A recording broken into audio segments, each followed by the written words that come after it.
MBK news కు స్వాగతం. వార్తలు చదువుతున్నది భవిష్య.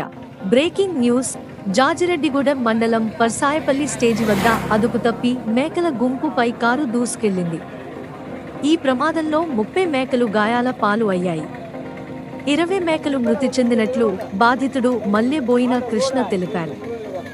దాదాపు 2 లక్షల రూపాయలు నష్టం జరిగిందని, తమకు న్యాయం జరగాలని బాధితులు తెలిపారు. కారు డ్రైవర్ నిద్ర మబ్బులో ఉండడం వల్ల ఈ ప్రమాదం జరిగినట్లు తెలుస్తుంది.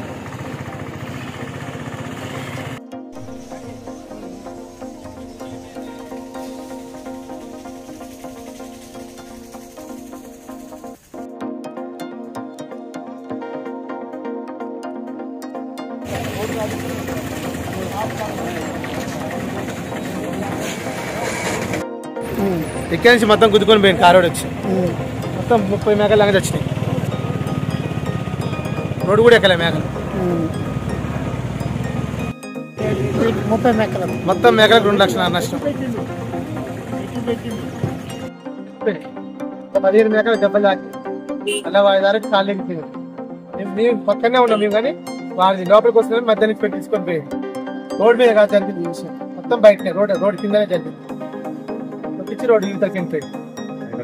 మేకలు మేస్తుంటేనే మేము కొట్టుకొచ్చింది కూడా యువతలు. రోడ్డు అవతల దాటలేము, రోడ్డు యువతలు దాటలేము. రోడ్డు అవతలనే మేకలు మేస్తుంటాయి. లైన్ లెఫ్ట్ సైడ్ ఉందా?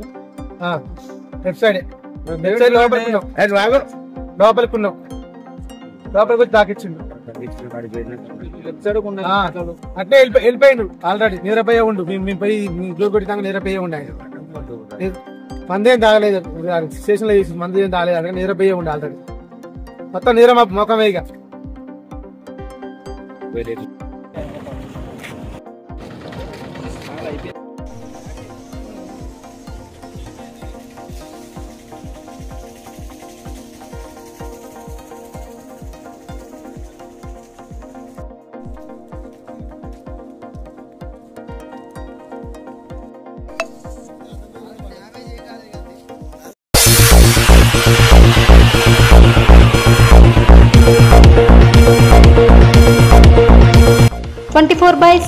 చూస్తూనే ఉండండి ఎంబీకే న్యూస్. ఈ వార్తలు ఇంతటితో సమాప్తం. తిరిగి మళ్ళీ మరో న్యూస్లో కలుసుకుందాం.